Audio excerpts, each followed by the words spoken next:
बड़े आनंद की बात है, बड़े हर्षोल्लास की बात है, परम सौभाग्य की बात है कि भगवान की कथा हमें श्रवण करने का ये दिव्य सौभाग्य मिल रहा है। और आज तो बड़ा ही सुंदर दिवस है। देखो हमारी तरफ ध्यान दो, आप लोग कथा सुनने के लिए आइए ना। इधर उधर देखने के लिए तो हम लोग वैसे ही रोज फ्री रहते हैं, कोई कहीं भी देखो और किसी से भी बात करो, कुछ भी करो। लेकिन 7 दिन यदि कथा सुननी है तो केवल हमको देखो और हम आपको देखें, तो उसमें ज़्यादा आनंद आएगा, ज़्यादा रस आएगा। वैसे भी आज तृतीय दिवस है और हम चले जाएंगे तो फिर आपको ये परम लाभ पता नहीं कब प्राप्त होगा। तो प्रेम से बोलो राधे। इसलिए आप हमको देखो और हम आपको देखें तो देखो फिर कितना आनंद आता है, कितना रस आता है। तो हम कह रहे थे कि आज बड़े ही हर्षोल्लास का परम सौभाग्य का विषय है। और आज तो विशेष दिन इसलिए है क्योंकि आज एक नहीं 2 जन्मोत्सव हैं। आज 2 हैप्पी बर्थडे टू यू है। सबसे पहले तो हमारी इस कथा की आयोजक श्रीमती मुन्नी देवी जी का जन्मदिन है, जो हमारे सामने बैठी हैं। तो उनके जन्म दिवस पर हम सब लोग उन्हें तालियों से स्वागत करें और उन्हें बहुत बहुत शुभकामना, बहुत बहुत आशीर्वाद, बहुत बहुत मंगल कामना, बधाई अपने हृदय से प्रदान करें। तो देखो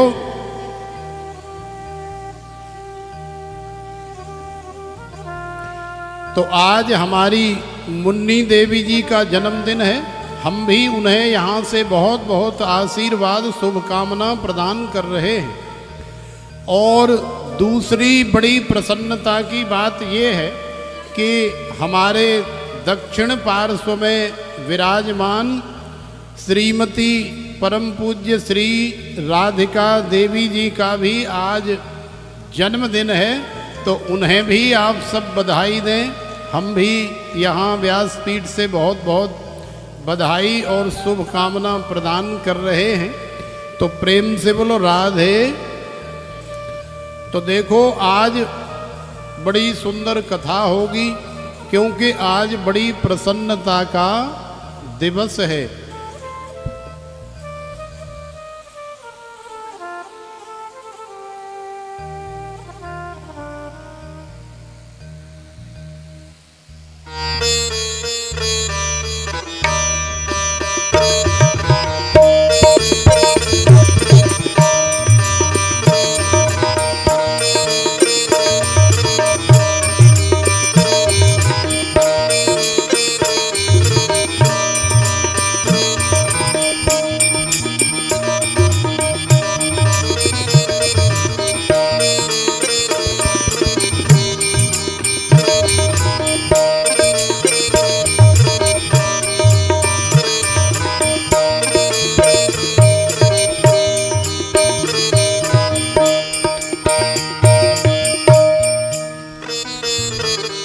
तो आज इन दोनों के जन्मोत्सव की प्रसन्नता में हम 2-4 पंक्तियों का गायन करेंगे, बड़ा आनंद आएगा। फिर कथा में प्रवेश करेंगे। जन्मोत्सव आपका हम आज मनाएंगे,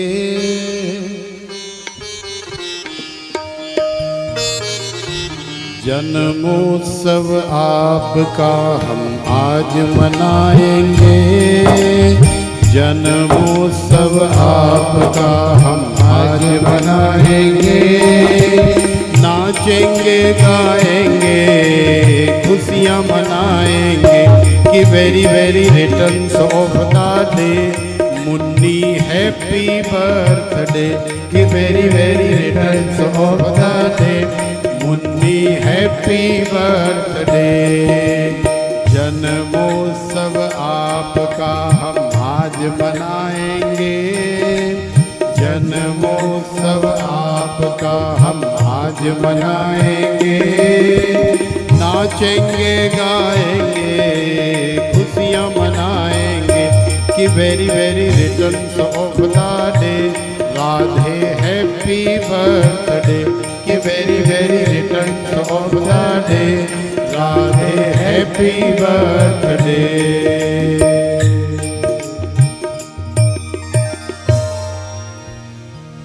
तो श्रीमती मुन्नी देवी और श्रीमती पूज्य राधिका देवी दोनों को जन्मोत्सव की बहुत बहुत एक बार पुनः बधाई, शुभकामना, आशीर्वाद। तो आइए अब हम लोग भगवान की कथा में प्रवेश करें। तो प्रेम से बोलो राधे। देखो हम लोग श्रवण कर रहे थे कि सनकादियों से श्री नारद जी की भेंट हुई और श्री नारद जी को सनकादियों ने बड़ा ही व्यथित, बड़ा ही दुखी देखा। तो सनकादियों ने श्री नारद जी की वेदना का, कष्ट का, दुख का, दर्द का कारण पूछा। तो श्री नारद जी ने बताया कि महाराज क्या बताऊं, मैं पहले आकाश मंडल में विचरण करता था तो बड़े आनंद के साथ में किसी प्रकार की कोई कमी नहीं थी, लेकिन मेरे मन में आया कि चलो मृत्यु लोक में जा कर के कुछ दिन आनंद लिया जाए, वहाँ भी जा कर के देखा जाए कि मृत्यु लोक में चूँकि भगवान का जन्म हुआ है, मृत्यु लोक में भगवान का प्राकट्य हुआ है, भगवान ने अनेकों प्रकार की लीलाएं की हैं, तो जा कर के देखूं तो सही कि वहाँ का क्या आनंद है। तो देखो श्री नारद जी जब यहाँ आए तो श्री नारद जी ने जा कर के देखा तो श्री नारद जी को संतुष्टि नहीं हुई। जहाँ भी श्री नारद जी जाते, चाहे गृहस्थ में जाएं, चाहे संन्यस्त में जाएं और चाहे वानप्रस्थाश्रम इत्यादि में जाएं, कहीं भी जाएं, नारद जी को जिस कामना को लेकर के आए थे कि शायद यहाँ कथा होती है, कीर्तन होता है और भी न जाने कितने प्रकार के भगवान के उत्सव मनाए जाते हैं, तो बड़ा आनंद होगा। तो देखो श्री नारद जी को संतोष, शांति नहीं मिली, और जब संतोष शांति नहीं मिली तो श्री नारद जी ने वापस जाने का विचार किया। तो वापस जाते जाते श्री नारद जी के मन में आया कि क्यों न भगवान श्री कृष्ण ने जहाँ जन्म लिया, भगवान श्री कृष्ण ने जहाँ लीलाएं की, भगवान श्री कृष्ण जहाँ खेले कूदे, नाचे गाए, ब्रजांगनाओं के साथ में रास विहार इत्यादि किया, तो क्यों न मैं वहाँ भी जा कर के माथा टेक आऊँ, अब जाना तो है ही। तो देखो श्री नारद जी ने विचार किया कि चलो श्रीधाम वृंदावन चलते हैं। तो श्रीधाम वृंदावन में श्री नारद जी आए और श्री नारद जी सबसे पहले यमुना जी का आचमन स्नान करने के लिए यमुना महारानी के पास गए। अब जैसे ही यमुना महारानी का आचमन करके उठे और वापस जाने लगे तो एक युवती के रुदन की आवाज श्री नारद जी को सुनाई दी। श्री नारद जी ने देखा कि यहाँ जंगल में, बियावान अरण्य में यहाँ कौन सी युवती रो रही है।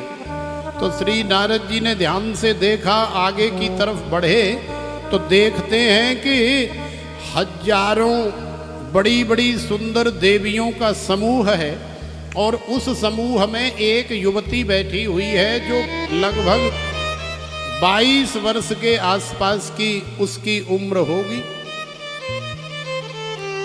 तो देखो उसकी एक तरफ 60 वर्ष का कोई बुढ़ा सिर रख कर के सो रहा है और दूसरी तरफ माने लेफ्ट और राइट उसकी गोद में सिर रखा हुआ है। अब श्री नारद जी को बड़ा आश्चर्य हुआ कि आखिरकार ये हो क्या रहा है, और बड़ी बड़ी देवियां गंगा है, यमुना है, सरस्वती है, कावेरी है, सिंधु है, सतलज है, व्यासा है, अनेकों प्रकार की देव नदियां उस युवती की सेवा में लगी हैं। तो देखो वो युवती साधारण नहीं है, द्रविड़ देश से चली हुई भक्ति महारानी है। भक्ति महारानी जब अपने प्रियतम भगवान श्री कृष्ण का कीर्तन करने के लिए, कथा करने के लिए चली, तो संपूर्ण विश्व में भक्ति महारानी ने जा करके प्रचार प्रसार करने का प्रयास किया।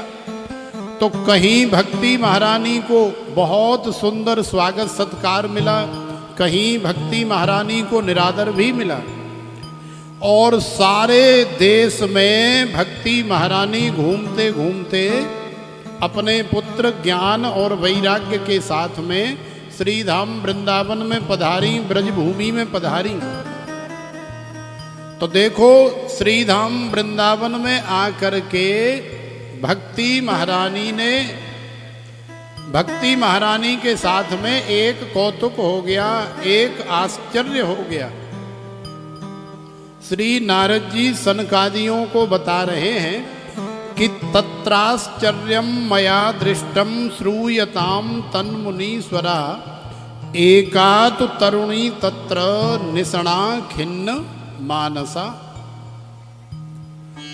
महाराज मैंने एक आश्चर्य देखा, और ये आश्चर्य साधारण नहीं है कि 22 वर्ष की कोई युवती हो और एक बेटा उसका 60 वर्ष का हो और दूसरा 65 वर्ष का हो, तो सोचो उसके अंदर की क्या वेदना होगी। ये आश्चर्य तो है ही कि ऐसे कैसे हो सकता है।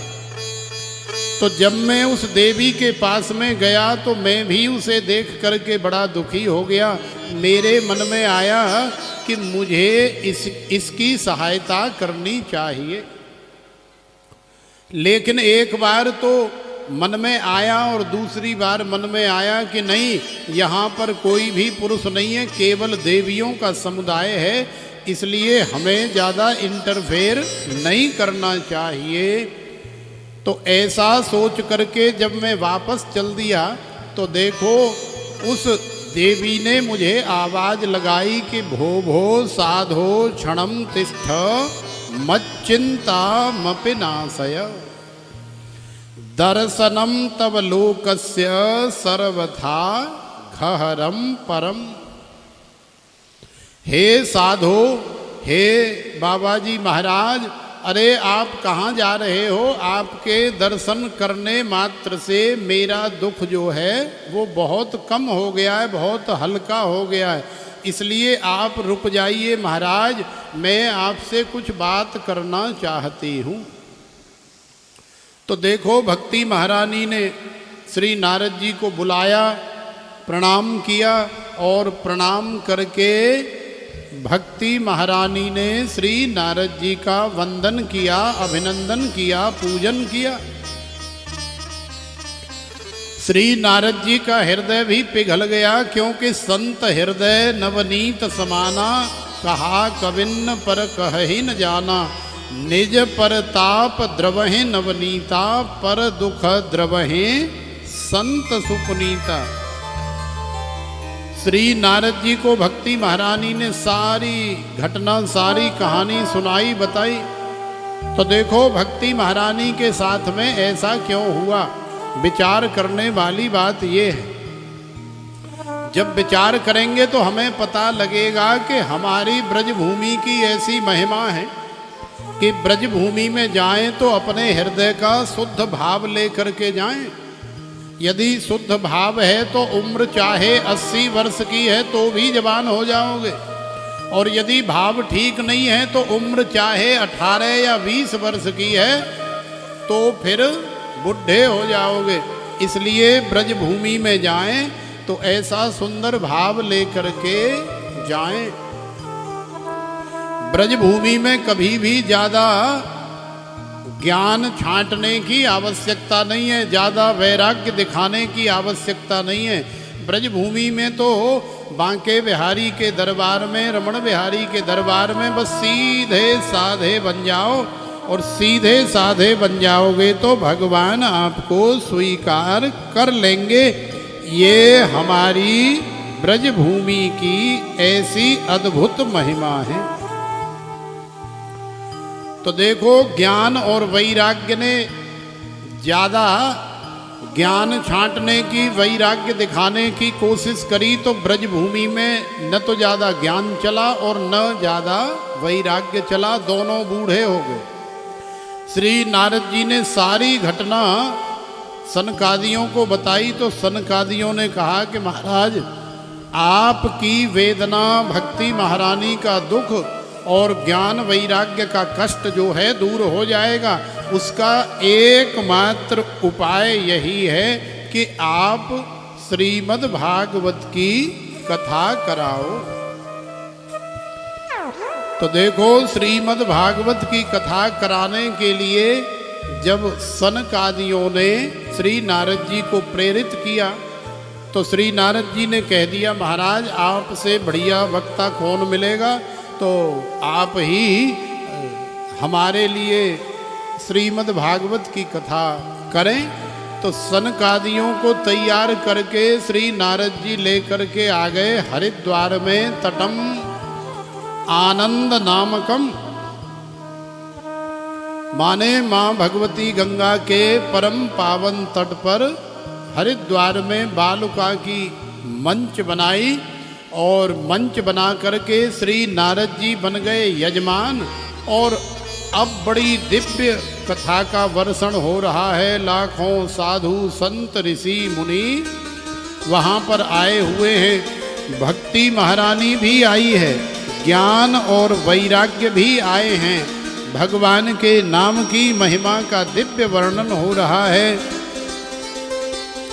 भगवान के गुणों का, भगवान की लीला का दिव्य वर्णन हो रहा है। गंगा द्वार समीपे तो तटमानंद नामकम,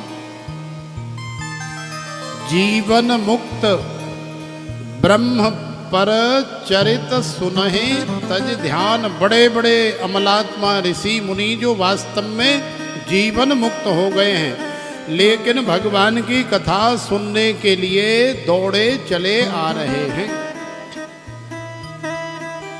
तो देखो, श्री नारद जी के माध्यम से सनकादियों ने भगवान की कथा का गायन किया। तो सदा सेव्या श्रीमद् भागवती कथा यस्याह श्रवण मात्रेण हरिश्चित्तम समाश्रये। भगवान की कथा सदा सेवन करने योग्य है, सदा श्रवण करने योग्य है, सदा अपने जीवन में लाने योग्य है। यही वास्तव में एक ऐसी कथा है भगवान की कि यस्याह श्रवण मात्रेण हरिश्चित्तम समाश्रये। भगवान गोविंद की श्रीमद् भागवत कथा सुनने मात्र से भगवान श्री हरि हृदय में आकर के चिपक जाते हैं, विराजमान हो जाते हैं और फिर हमारे जीवन का मंगल होता है। तो प्रेम से बोलो राधे। सकल भुवन मध्य निर्धनास्तेपि धन्या निवसत हृदयेषां श्री हरेर भक्तिरेका। हरिरपि निजलोकम सर्वथातो विहाय प्रविशत हृदय तेषां भक्ति सूत्रोपनद्ध। भगवान श्री हरि ऐसे लोगों को, ऐसे जीवों को धन्य मानते हैं। सकल भुवन मध्य निर्धनास्तेपि धन्या। ऐसे निर्धन जीव धन्य हैं जिनके पास में भले ही संसार का कोई धन नहीं है, लेकिन भगवान के नाम का धन है। और भगवान के नाम का धन है तो वही वास्तव में असली धन है। तो सनकादियों ने ऐसी दिव्य कथा का गायन किया जिससे भक्ति महारानी, ज्ञान वैराग्य और श्री नारद जी के कष्ट की थोड़ी सी निवृत्ति हुई। और अब सनकादियों ने कहा कि देखो नारद जी, यदि तुम्हारे मन में किसी प्रकार का कोई प्रश्न हो, कोई ऐसा सवाल हो जो आ रहा हो, तो आप हमसे कथा में निवेदन कर सकते हैं। तो देखो श्री नारद जी ने बड़ा सुंदर निवेदन किया है कि महाराज ये सब तो ठीक है कि आपकी कथा हर तरह से मंगल करती है, सुनने वाले का कल्याण करती है, सेवा पूजा करने वाले का भी कल्याण करती है, मंगल करती है। लेकिन जो आदमी जीवन पर्यंत पाप करते करते मर गया हो, माने जिसने अपने जीवन में कभी भी न कथा सुनी, न कोई दान किया, न कोई धर्म किया, न कोई सेवा करी, न कोई पुण्य किया, ऐसा व्यक्ति जो केवल अनेकों प्रकार के निकृष्ट कर्म करते करते, धन का वैभव का संचय करते करते और लुढ़क गया हो, मर गया हो, तो ऐसे आदमी की गति तो होती नहीं। भाई भूत और प्रेत ये सब कहाँ से आते हैं? ये भूत और प्रेत ये वही बनते हैं जो सत्कार्य नहीं करते, जो दान धर्म सेवा पूजा अर्चना वंदना नहीं करते, वही प्रेत भूत इत्यादि बनते हैं। तो महाराज मैं पूछना ये चाहता हूं कि आपकी कथा केवल उन्हीं लोगों का कल्याण करती है क्या जो जीवित अवस्था में कथा सुन लेते या जीवित अवस्था में सेवा पूजा कर लेते? भाई कोई ऐसे मर गया हो तो उसका क्या होगा? के विशुद्धयंत वदंतु मह्यम। आपकी कथा कैसे कैसे पापियों का शोधन करती है, शुद्धिकरण करती है, कृपया करके आप हमें बताइए। तो देखो श्री नारद जी ने जब ऐसा प्रश्न किया तो सनकादियों ने जवाब दिया, बोले देखो भैया नारद, भगवान की कथा बड़ी अद्भुत है। चाहे कोई कितना भी बड़ा पापी हो, दुरात्मा हो, दुष्टात्मा हो, निकृष्टात्मा हो, जीवन पर्यंत जिसने एक भी पुण्य लाभ प्राप्त न किया हो, ये मानवा पाप कृतस्तु सर्वदा सदा दुराचाररता विमार्गगाः क्रोधाग्नि दग्धा कुटिलाश्च कामिनः सप्ताह यज्ञेन कलौ पुनन्ति ते। जिसने अपने जीवन में एक सुई की नोक के बराबर भी सत्कार्य नहीं किया और वो मर के भूत प्रेत बन गया, तो हम ये कहना चाहते हैं कि उसके नाम से भी यदि श्रीमद् भागवत की कथा का पारायण कराया जाए, श्रीमद् भागवत की कथा का मूल पाठ के साथ में साप्ताहिक प्रवचन कराया जाए, तो निश्चित रूप से 100% हम गारंटी के साथ कह रहे हैं कि भगवान की कथा ऐसे भी प्राणी, ऐसे भी जीव का कल्याण करती है, मंगल करती है। तो देखो सनकादियों ने जब कहा तो श्री नारद जी ने कहा कि महाराज हम तो मान लेंगे, लेकिन ये संसार वाले बिना प्रमाण के मानते नहीं हैं। आपके पास में ऐसा कोई प्रमाण है? आपके पास में यदि कोई ऐसा दृष्टांत, ऐसा प्रमाण है तो कृपया करके हमें बताइए। तो देखो सनकादियों ने श्री नारद जी को सुनाया। श्री सूत जी महाराज शौनकादि ऋषियों को सुना रहे हैं कि तुंग भद्रा तटे पूर्वम भूतपत्तनमुत्तमम यत्र वर्णा स्वधर्मेण सत्य सत्कर्म तत्परा आत्मदेवः पुरे तस्मिन् सर्वलोक विशारदः सर्ववेद विशारदः श्रौत स्मारतेषु निष्णातो द्वितीय इव भास्करः। श्री सूत जी महाराज कह रहे, श्री शौनकादि जी कह रहे, हे नारद जी, एक उत्तम नगर एक नदी के किनारे एक उत्तम नगर बसा हुआ है। नदी का नाम है तुंगभद्रा। देखो, उस नगर में सभी संभ्रांत प्राणी वास करते हैं, हर जाति के, हर धर्म के। तो उसी नगर में एक ब्राह्मण है जिनका नाम है आत्मदेव। और आत्मदेव कोई साधारण ब्राह्मण नहीं है। आत्मदेव पुरे तस्मिन् सर्व वेद विशारदः श्रौ तस्मार्तेषु निष्णातो द्वितीय इव भास्करः। माने साधारण नहीं, सर्व वेद विशारद है, समस्त वेदों में पुराणों में पारंगत है, निष्णात है, श्रुति में स्मृति में पारंगत हैं, बड़े विद्वान हैं, तेजस्वी तपस्वी यशस्वी मनस्वी ओजस्वी हैं और किसी तरह की कोई तकलीफ नहीं है। दिन रात व्यस्त रहते हैं, अपने यजमानों की पूजा पाठ करते हैं, कथा भागवत करते हैं, हवन इत्यादि यज्ञ इत्यादि सत्कार्य करते हैं। लेकिन सोचने वाली बात यह है कि भले ही हम अपने दुख से दुखी नहीं हैं, लेकिन हम दूसरे के सुख से दुखी हो जाते हैं। देखो, आत्मदेव के पास किसी प्रकार का कोई दुख नहीं है, कोई परेशानी नहीं है, लेकिन आत्मदेव के सुख से आत्मदेव के जो पड़ोसी अड़ोसी हैं उनको थोड़ी थोड़ी ईर्ष्या, थोड़ी थोड़ी जलन होनी प्रारंभ हो गई कि इस पंडित के पास में खाने वाला कोई नहीं है और करोड़ों अरबों रुपए की संपत्ति है, वैभव है, इतने भगत जगत बना रखे, इतने यजमान हैं, क्या करेंगे ये।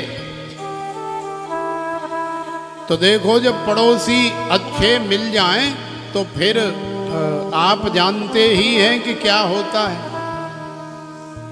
तो एक दिन आत्मदेव जी पूजा पाठ करके आ रहे थे तो रास्ते में दो चार पड़ोसी मिल गए, बोले पंडित जी राम राम। तो पंडित जी ने कही भैया राम राम, और कैसे हो, क्या हाल चाल है।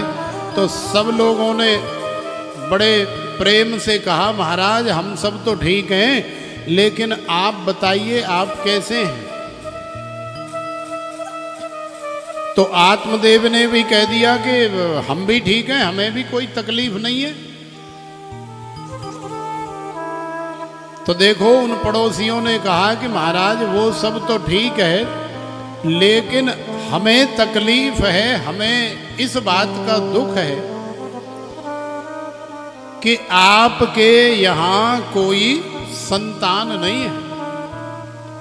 तो आत्मदेव ने कहा कि भैया हमें तो इस बात की कोई आपत्ति विपत्ति नहीं है, हमारा विवाह हो गया, अच्छी बात है। गृहस्थी का जो धर्म है, जो कार्य है, जो हमें करना चाहिए वो कर ही रहे हैं। बाकी संतान न होना ये सब भगवान विधाता के अधीन है। तो चूंकि आत्मदेव ज्ञानी पंडित हैं, इसलिए ज़्यादा दुखी नहीं रहते, आनंद के साथ अपना कार्य करते हैं। लेकिन पड़ोसियों ने पिन मारना शुरू किया कि नहीं, तेरे यहाँ ऐसा है, तेरे यहाँ वैसा है। तो आत्मदेव जी उस दिन आकर के अपने घर में बैठ के एकांत में सोचने लगे कि पड़ोसियों ने मेरे साथ जो वार्तालाप किया कहीं वो सच तो नहीं है। और फिर ये निर्णय लिया कि हाँ वास्तव में सच हो सकता है। तो फिर आत्मदेव के मन में आया कि भले ही हमारे भाग्य में कुछ हो चाहे न हो, ये एक अलग बात है, लेकिन यदि कोई संत महापुरुष हमारा भाग्य बदलना चाहे, हमें आशीर्वाद दे दे, हमें दुआएं दे दे, तो निश्चित रूप से हमारे जीवन में परिवर्तन होता है, हमारे जीवन में मंगल होता है। और ऐसा कोई संत यहाँ गांव में तो मिलेगा नहीं, इस नगर में तो मिलेगा नहीं, इसलिए मुझे जंगल में जाना चाहिए। तो देखो, ऐसे संत की खोज में जो दिव्य महापुरुष हो, भगवान का परम लाडला भक्त हो, तेजस्वी तपस्वी हो, आत्मदेव घर बार छोड़ करके और जंगल में चले जाते हैं। जंगल में जाकर के आत्मदेव रुदन करते हैं, कुआं के पास में जाकर के बैठ जाते हैं। थोड़ी देर बाद वहां से भगवान की प्रेरणा से ही एक महापुरुष का आगमन होता है। एक महापुरुष संत अपना कहीं जा रहे थे, उस रास्ते से देखा कोई ब्राह्मण रुदन कर रहा है। सिर पर चोटी है, कमर में जनेऊ है, त्रिपुंड लगा रखा है, तिलक लगा रखा है, चेहरा एकदम चमचमाता है।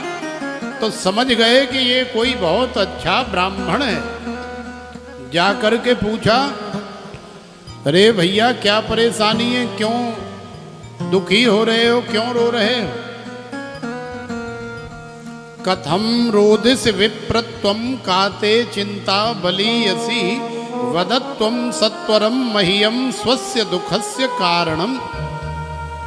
अरे ब्राह्मण देवता बताओ तो सही भाई, तुम्हारे दुख का कारण क्या है?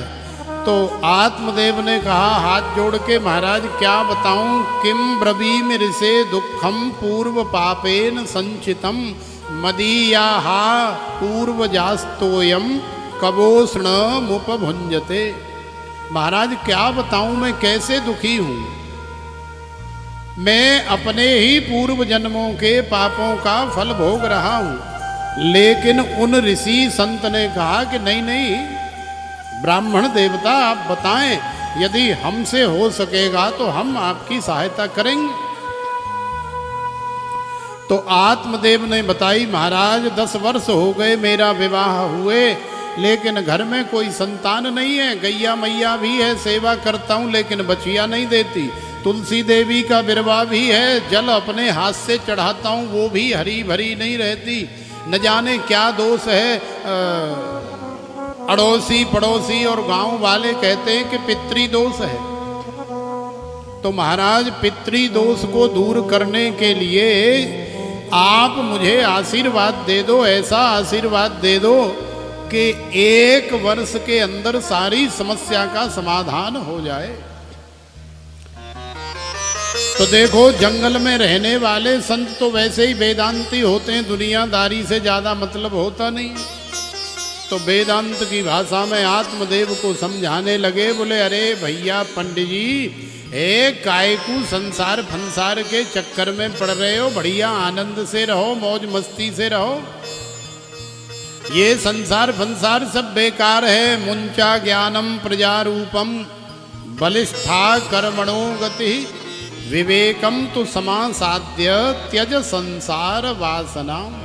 ये जो संसार की वासना है ना, गाड़ी होनी चाहिए, महल होना चाहिए, पत्नी होनी चाहिए, फिर बच्चे होने चाहिए, फिर बच्चे पढ़ने चाहिए, फिर बच्चों की नौकरी लगनी चाहिए, फिर बच्चों का विवाह होना चाहिए, फिर ये होना चाहिए, फिर वो होना चाहिए, सोना होना चाहिए, चांदी होनी चाहिए, बढ़िया बढ़िया कपड़े, बढ़िया बढ़िया खाना होना चाहिए। ऐसे करते करते जीव जो है मर जाता है और कुछ भी पल्ले नहीं पड़ता, कुछ भी हाथ में नहीं आता। तो भैया ये संसार जो है मुंचा ज्ञान है, ये संसार का ज्ञान सब छोड़ दो। जो होना होगा, जो मिलना होगा वो मिल जाएगा। 24 घंटा संसार के चक्कर में मत पड़े रहो, सत्कार्य करो। तो आत्मदेव जी ने कहा कि महाराज यही तो परेशानी है, आप जैसे बाबा जियों की जंगल में रहते हैं, पत्नी है नहीं, घर की आवश्यकता नहीं। अब आपको क्या है, आपको तो बस चलना है, रात्रि को कहीं भी पेड़ के नीचे सो जाना है। लेकिन महाराज जब आप शादी करोगे, कहीं नगर में, कहीं गांव में, किसी शहर में रहोगे तो फिर आपको पता लगेगा। ये ज्ञान आपके लिए ठीक है, लेकिन महाराज मुझे ज्ञान नहीं चाहिए। ज्ञान तो मेरे अंदर भी बहुत है, मैंने भी बड़े बड़े वेद वेदांत शास्त्र पुराण पढ़े हैं। इसलिए मैं आपसे हाथ जोड़ करके निवेदन कर रहा हूं, क्योंकि मैं जानता हूं शास्त्र पुराण वेद सब आदेश करते हैं कि संतों का जो वाक्य होता है, साधु बोले सहज सुभाए, साधु का बोला व्यर्था न जाए। माने साधु ने यदि कुछ कह दिया तो भगवान भी उसके वाक्य को टालते नहीं हैं। तो महाराज आप मुझे आशीर्वाद दे दो कि अगले साल बालक हो जाए, गैया मैया के भी हो जाए, तुलसी भी हरी भरी रहने लग जाए और हमारे घर में भी मंगल हो जाए। तो जब आत्मदेव ने ज्यादा रुदन किया तो संत ने आंखें बंद करके देखी तो सप्त जन्मावधि तव पुत्रो नैवच नैवच। हे ब्राह्मण देवता, एक जन्म 2 4 5 6 नहीं, पूरे 7 जन्म तक तुम्हारे यहाँ किसी प्रकार की संतान का कोई योग नहीं है। तो आत्मदेव और ज्यादा रुदन करने लग गए, धमकी दे दी, महाराज यदि ऐसा है और आपने आशीर्वाद नहीं दिया तो मैं आपके सामने ही अपनी खोपड़ी को फोड़ करके मर जाऊंगा, आत्महत्या कर लूंगा, घर नहीं जाऊंगा। तो आत्मदेव ने जब संत के सामने ऐसा रुदन किया तो फिर संत को मजबूर होना पड़ा और झोली से फल निकाल करके इदम भक्षय पत्न्या त्वम ततः पुत्रो भविष्यति, ये लो और ले जा करके अपनी पत्नी को दे दो। और जैसे जैसे समय व्यतीत होगा वैसे वैसे आपकी जो भार्या है वो गर्भवती तो खाते ही हो जाएगी, लेकिन ठीक समय के अनुसार ततः पुत्रो भविष्यति, जैसे समय आएगा वैसे सुंदर बालक का जन्म होगा। तो फलम एकम सदत्तवान, एक फल दे दिया। फल ला करके आप सब जानते हैं धुंधली को दिया, तो धुंधली ने फल खाया नहीं। क्यों? क्योंकि धुंधली देवी जो है अनेकों प्रकार की शंका करती है। अरे न जाने कौन से साधु संत ने कौन सा मंत्र तंत्र करके फल दे दिया है और इस फल को खाने से कोई परेशानी हो गई, कोई आपत्ति विपत्ति आ गई, मेरे पेट में कोई दर्द वर्द हो गया, कोई परेशानी हो गई तो मेरा जीवन खराब हो गया। और चलो मान लो कि मैं गर्भवती भी हो गई तो 3 या 4 महीने बाद फिर बाहर जाना बंद हो जाएगा मेरा। और धुंधली देवी की तो ऐसी आदत है कि बाहर जा कर के 4 सहेलियों के साथ चौक पे जब तक गोलगप्पे न खाए आए, चाट पकौड़ी न खाए आए, एक बार मॉल में चक्कर काट करके न आए, बाजार में घूम करके शॉपिंग न कर आए, तब तक धुंधली देवी का मन तो लगता नहीं।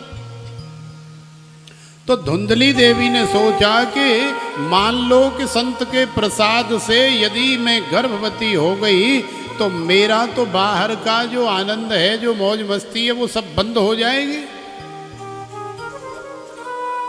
तो ये फल जो है मैं नहीं खाऊंगी। तो उस धुंधली ने फिर वो फल गैया मैया को खिला दिया, और गैया को खिला दिया तो गैया ने समय अनुसार कियत कालेन तौ जातौ तरुणौ तनया बुभौ गोकर्ण पंडितो ज्ञानी धुंधकारी महाखल। तो देखो धुंधकारी महाखल हो गया और गोकर्ण जी महाराज गैया के माध्यम से जन्म लिए, जिन्होंने आत्मदेव जी का, धुंधली का और अपना और सारे नगरवासियों का कल्याण किया है। धुंधली का धुंधकारी चूंकि संत के प्रसाद से नहीं हुआ है, वो तो उसने छल कपट दंभ पाखंड से अपनी किसी सहेली से कुछ दे ले करके लिया है। वो संत का प्रसाद नहीं है धुंधकारी, संत का प्रसाद है गोकर्ण जी जो गैया मैया को खिलाया। तो देखो यदि संत कुछ आज्ञा करते हैं, संत कुछ प्रसाद देते हैं तो उसे हमें स्वीकार करना चाहिए। ऐसा नहीं है कि संत ने कोई फल दिया तो हमने उठा के किसी को दे दिया। अरे जिसे जो प्रसाद मिले उसे वो प्रसाद पाना चाहिए, खाना चाहिए। तो देखो संतों के माध्यम से कल्याण होता है। धुंधकारी का भी कल्याण गोकर्ण जी ने किया, आत्मदेव जी का कल्याण भी गोकर्ण जी ने किया। धुंधकारी का सारे उत्तम नगर का और भी न जाने कितने लाख जीव जंतुओं का कल्याण भी गोकर्ण जी ने किया, क्योंकि गोकर्ण जी संत हैं और गोकर्ण जी भी किसी संत महापुरुष का ही प्रसाद हैं। इसलिए संतन के संग लाग रे तेरी अच्छी बने। तो आइए, बड़ा सुंदर सा ये भाव है।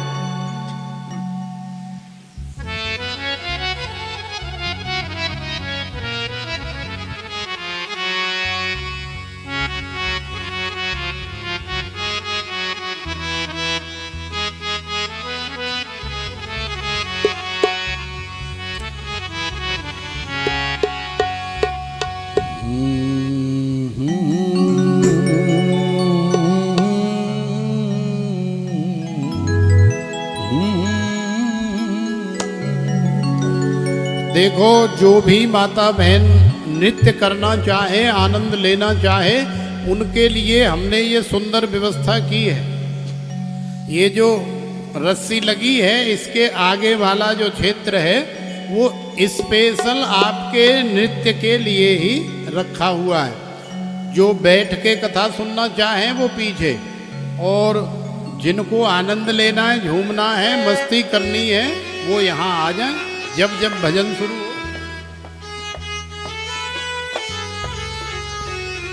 संतन के संग लाग रे तेरी अच्छी बनेगी, संतन के संग लाग रे तेरी अच्छी बनेगी, संतन के संग लाग रे तेरी अच्छी बनेगी, संतन के संग लाग रे तेरी अच्छी बनेगी, संतन के संग लाग रे तेरी अच्छी बनेगी, अच्छी बनेगी तेरी बिगड़ी बनेगी, अच्छी बनेगी तेरी बिगड़ी बनेगी, अच्छी बनेगी तेरी बिगड़ी बनेगी, अच्छी बनेगी तेरी बिगड़ी बनेगी,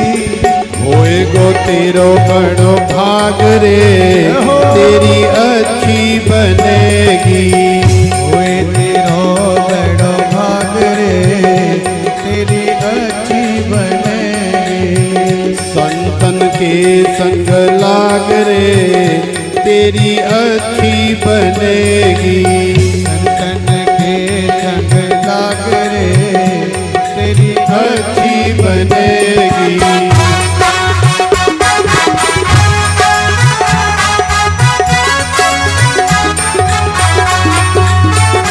दोनों हाथ उठा के ताली सेवा करते हुए गाइए।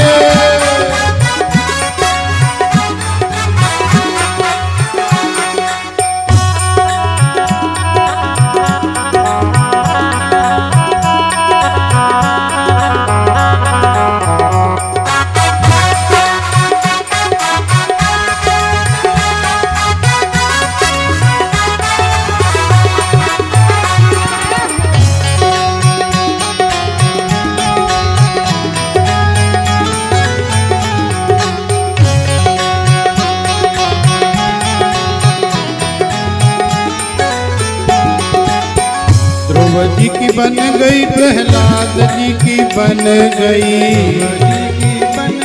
प्रहलाद जी की बन गई, ध्रुव जी की बन गई, प्रहलाद जी की बन गई, जी की बन गई, प्रहलाद जी की बन गई, ध्रुव जी की बन गई, प्रहलाद जी की बन गई, ध्रुव जी की बन गई, प्रहलाद जी की बन गई, ध्रुव जी की बन गई, प्रहलाद जी की बन गई, ध्रुव जी की बन गई, प्रहलाद जी की बन गई। हरि कीर्तन में लाग रे, तेरी अच्छी बनेगी। हरि कीर्तन में लाग रे, तेरी अच्छी बनेगी। संतन के संग लाग रे, तेरी अच्छी बनेगी। तन के संग लाग रे, तेरी अच्छी बनेगी। जय हो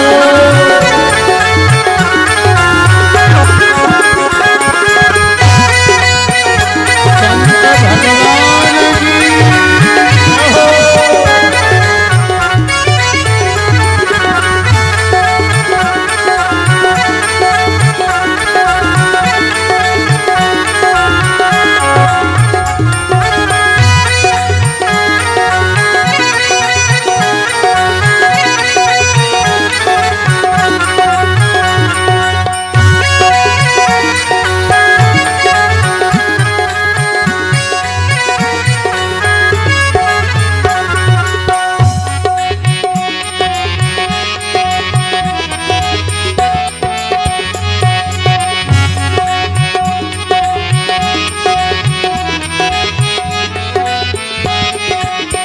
कागा से तोहे हंस करेंगे,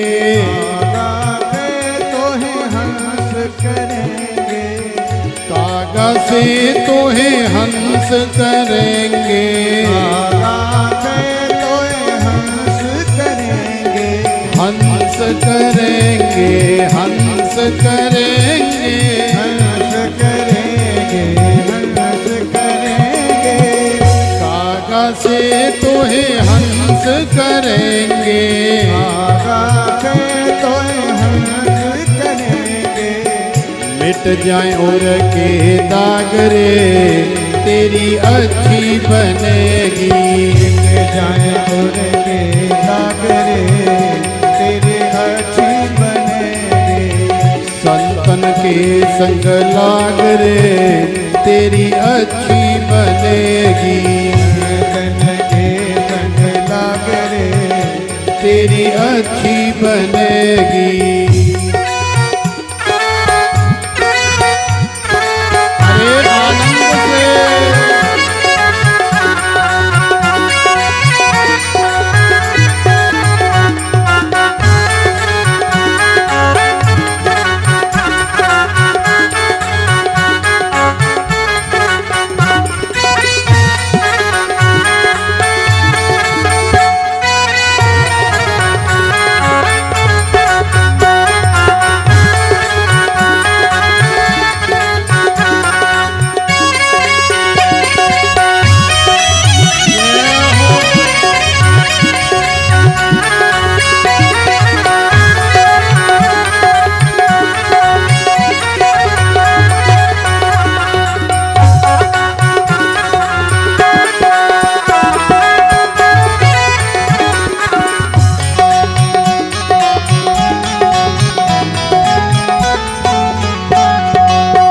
संतन के संग भक्ति बढ़ेगी। तन के संग भक्ति बढ़ेगी। संतन के संग भक्ति बढ़ेगी। तन के संग भक्ति बढ़ेगी। भक्ति बढ़ेगी, भक्ति बढ़ेगी, भक्ति बढ़ेगी, भक्ति बढ़ेगी। संतन के संग भक्ति बढ़ेगी। तन के संग भक्ति बढ़ेगी। रामचरण अनुराग रे, तेरी अच्छी बनेगी। रामचरण अनुराग रे, तेरी अच्छी बनेगी। संतन के संग लाग रे, तेरी अच्छी बनेगी। तन के संग लाग रे, तेरी अच्छी बनेगी।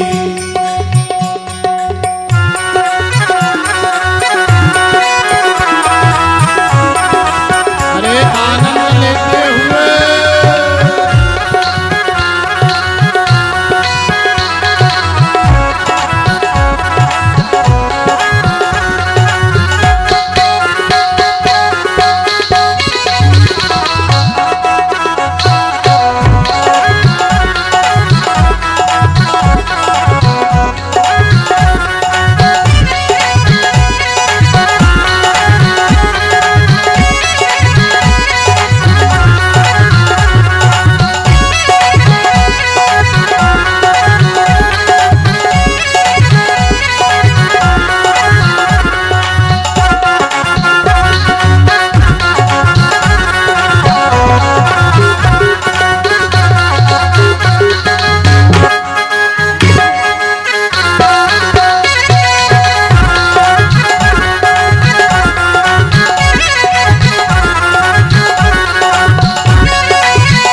सा मैं बहुत दिन सोया, मोहन सा मैं बहुत दिन सोया, मोहन सा मैं बहुत दिन सोया, मोहन सा मैं बहुत दिन सोया, बहुत दिन सोया, बहुत दिन सोया, बहुत दिन सोया, बहुत दिन सोया, मोहन सा मैं बहुत दिन सोया, मोहन सा मैं बहुत दिन सोया, जाग सके तो जाग रे तेरी अच्छी बनेगी, जाग सके तो जाग रे तेरी अच्छी बनेगी, संतन के संग लाग रे तेरी अच्छी बनेगी, जग के संग लाग रे तेरी अच्छी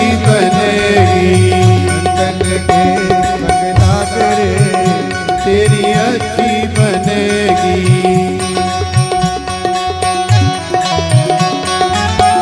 अरे आनंद से पूजन करते हुए